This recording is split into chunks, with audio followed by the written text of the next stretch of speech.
যুক্তরাষ্ট্রের হারানো গৌরব ফিরিয়ে আনার অঙ্গীকার করে বিশ্বের প্রায় সব দেশের পণ্য পাল্টা শুল্ক আরোপ করেছিলেন মার্কিন প্রেসিডেন্ট ডোনাল্ড ট্রাম্প। কিন্তু সেই শুল্ক ঘোষণা ও তারপর স্থগিতের ঘোষণার ফল হয়েছে উল্টো। সেটা হলো যে ডলার ছিল তার অন্যতম হাতিয়ার, সেই ডলার শক্তি হারাতে শুরু করেছে। ডলার অবশ্য কয়েক মাস ধরেই শক্তি হারাচ্ছে। গত সপ্তাহে বিশ্ববাজারের শেষ কর্মদিবসে মানে 18 এপ্রিল ইউএস ডলার ইন্ডেক্সের মান ছিল 99.23, অথচ জানুয়ারি মাসে এই সূচকের মান ছিল 110। সেই হিসেবে দেখা যাচ্ছে জানুয়ারি মাসের পর ডলার ইন্ডেক্সের মান কমেছে 9.31%। 11 এপ্রিল এই সূচকের মান 2023 সালের জুলাই মাসের পর এই প্রথম 100-র নিচে নেমে যায়।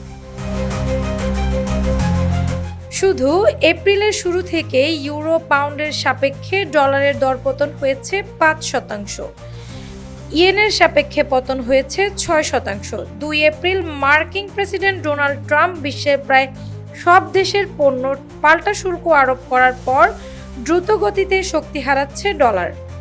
বাংলাদেশের মুদ্রা বাজারে ডলারের মান পুরোপুরি বাজার নির্ভর না হওয়ায় কয়েক মাস ধরেই ডলারের দর অপরিবর্তিত।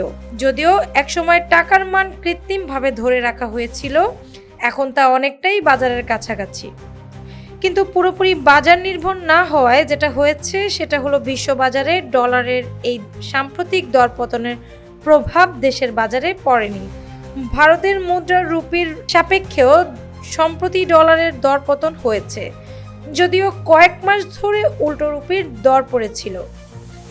ভারতের গত কয়েক সপ্তাহের পুরোটাই ডলারের দর পড়েছে, অর্থাৎ ডলারের চাহিদা কমেছে, বিনিয়োগকারীরা ডলার কিনছেন কম এবং বিক্রি করে দিচ্ছেন।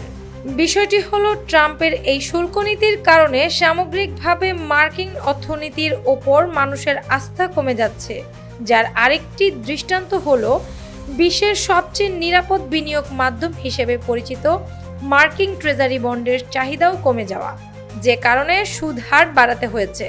বাস্তবতা হলো মার্কিন ট্রেজারির সুদ হার বেড়ে যাওয়ার কারণেই সম্ভবত ট্রাম্প শেষমেশ শুল্ক স্থগিত করেছেন। বিশেষজ্ঞদের বক্তব্য, ডলার অনেকটা সোনার মতো। বিশ্বের অন্যতম সুরক্ষিত বিনিয়োগ হিসেবে খ্যাতি আছে ডলারের, যে কারণে ডলারের এত রমরমা। বিশ্ব অর্থনীতি টালমাটাল হলেই যারা শেয়ার ঋণপত্র ছেড়ে সোনা বা ডলারের ঝোঁকে তারা হঠাৎ আমেরিকার মুদ্রা থেকে মুখ ফিরালেন কেন? ট্রাম্প প্রথমে ভেবেছিলেন শুল্কের ঘোষণা আসার পর শেয়ার বাজারে সূচকের পতন হবে বা ডলারের বিনিময় হার কমে যাবে এবং বছরের শেষ ভাগে শুল্কের অর্থ দিয়ে কর হ্রাসের ক্ষতি কাটিয়ে উঠতে পারবেন। এর অর্থ হলো মার্কিন সরকার বন্ড ছাড়ার পরিমাণ সীমিত করে দেবে, অর্থাৎ চাহিদা ও যোগানের মধ্যে সামঞ্জস্য বজায় রেখে সামগ্রিকভাবে সরকারের ঋণের লাগাম পড়বে। কিন্তু শুল্ক ঘোষণার পর যেভাবে মন্দার আশঙ্কা জেঁকে বসেছে, তাতে মার্কিন সরকারকে ঋণ দেওয়া ঝুঁকিপূর্ণ হয়ে ওঠে বলে মনে করেন বিনিয়োগকারীরা। এছাড়া চীনের সঙ্গে যেভাবে বড় ধরনের যুদ্ধে জড়িয়ে পরিস্থিতি সৃষ্টি হয়েছে, তাতে যুক্তরাষ্ট্রের পাশাপাশি সামগ্রিক বিশ্ব অর্থনীতি দীর্ঘ সময়ের জন্য স্থবির হয়ে পড়বে বলেও আশঙ্কা সৃষ্টি হয়।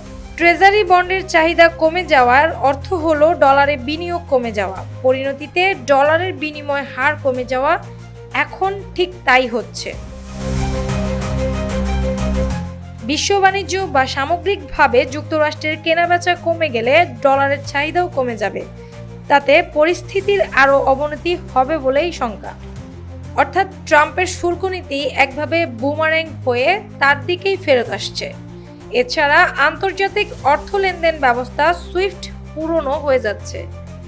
নতুন প্রযুক্তির সামনে এই সুইফট ব্যবস্থা একসময় অকার্যকর হয়ে যেতে পারে। ইতিমধ্যেই ব্রাজিলের মতো বিভিন্ন দেশের সঙ্গে ইউএনএ বাণিজ্যের চেষ্টা করছে চীন। ভারতের মতো অনেক দেশ ডলারে বাড়তি নির্ভরশীলতা কমাতে চায়। ফলে এখনই ডলারের বিকল্প হিসেবে কোনো মুদ্রার উত্থান না হলেও বাস্তবতা বদলে যাওয়া অসম্ভব নয়।